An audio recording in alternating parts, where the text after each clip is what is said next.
Hello and welcome back to another update where I cover the latest developments throughout the front line in the Russo-Ukrainian war.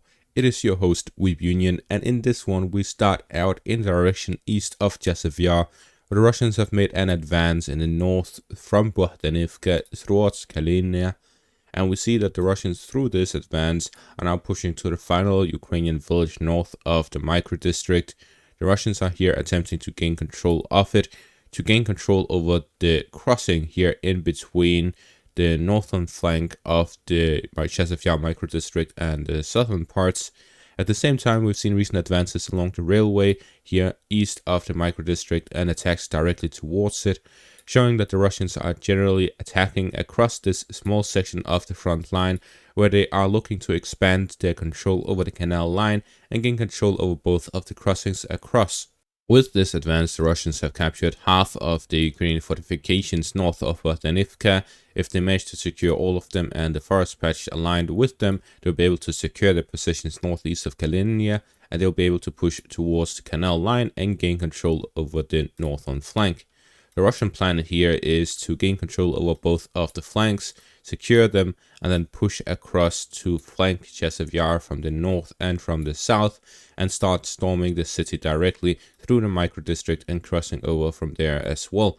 This will mean a three-pronged attack from the south, north, and east, where the Russians will look to storm Chasiv Yar with the heavy bombardment of the city. The Ukrainian fortifications in the area have been significantly weakened, and with a large enough force, the Russians will be able to capture the town. Moving on to the Russian Kharkiv offensive, we see that the Russians have managed to advance in several directions. By Hluboge, they managed to capture the rest of the village, the southern outskirts of it, and start to gain a foothold within the Dacha area north of Lyptsi. According to some reports, the fighting has already reached the town of Lyptsi. The town of Lyptsi, as well as Vesele here to the east of it, are both significant defensive positions of the Ukrainians in the area. It is the next Ukrainian defensive line, and if the Russians gain control over this defensive line, they'll be able to be within artillery range of the city of Kharkiv. This means that the Ukrainians see this defensive line here between Lyptsi and Vesele as a very, very important one, and they will not be withdrawing from it, but will instead be sending reserves to hold on to these positions. The Russians to the southwest of Lyptsi have also advanced a slight bit. This is a combined advance from both of these villages for the Russians to attack Lyptsi from the northeast and northern directions. This is to attack it from multiple directions. At the same time, the Ukrainians have managed to recapture parts of Zelene and managed to push the Russians almost completely back to the border area in this section of the front line. But we do see that the fighting continues in a positional manner, and the Russians and Ukrainians are moving back and forth along the river lines. So with this, we see in the northern directions, the Russians have managed to advance towards Lyptsi, and the advance towards Vesele has been stopped by the Ukrainians. East of that, we have seen the most advances by the Russians. They have managed to capture the village of Staritsia and Buhrovatka. Both of these villages are along the northwestern parts of the Sverodonetsk River, which means that there is this flank between them and Ukrainian positions. This is why the Russians are now pushing in a western direction towards Ispitske, turn over, and then move in a southwestern direction from these positions to expand their zone of control and advance in that section. At the same time, there's direct fire support towards these villages across by the forest patch, while the Russians are pushing through in the Vovchansk area and to the east of it. We see that there's a lot of positional fighting to the east of Vovchansk, and within the town itself, the Russians are storming it. In this section of the front line, there's a lot of geolocated footage. Starting out, there is these three pieces by Buhrovatka, Vovchansk, and to the east of it. Then there's this footage by Vovchansk. There is this here by Buhrovatka and Staritsia, showing the Russian presence in both of these villages and their advance in the area. The Russians are here pushing in all directions, and there's evidence of these advances. The Russian advances east of Vovchansk is to give a supporting axe to the attacks directly from the north and northwest. The Russians have moved through the central parts of the town into the area by the park here in the central part of the city. We already see that the high-rise apartment complexes here in the central parts of the city is showing the Russians are pushing through and capturing some of them.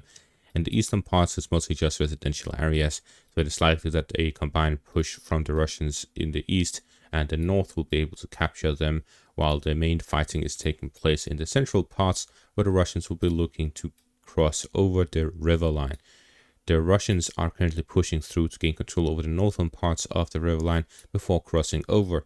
This could be something in combination with the Russian advances to the northwest. With their control over the river line, there could be crossings across by the forest area to push through the forest area and push through to Vovchansk. There's also a possibility that they'll simply cross over here by the central parts through the river line. There is the question of exactly how wide is this river, how deep is it? Is there a lot of water in it right now due to the weather conditions, etc.? This makes it difficult to see how exactly they'll cross over, depending on the terms of this. But we do see that there are parts of it here in the central parts that are shallow. The bridges are most likely going to be destroyed by the time the Russians are looking to cross over.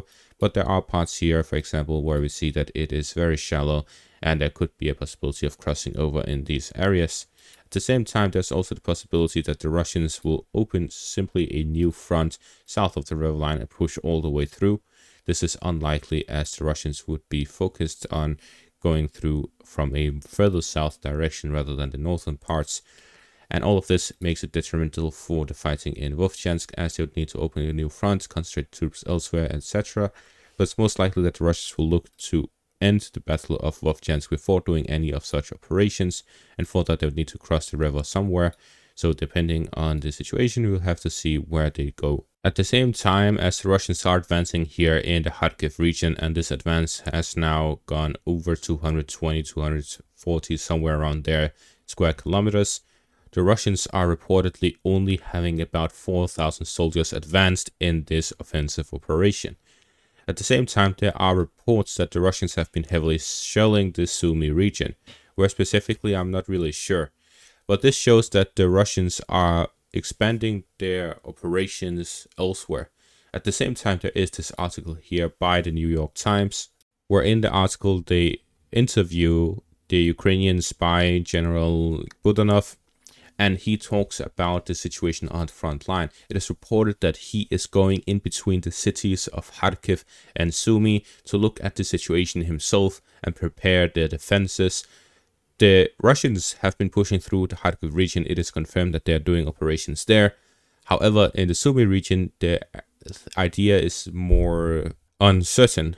However, Budanov himself is certain that the Russians will start operations in the Sumy direction.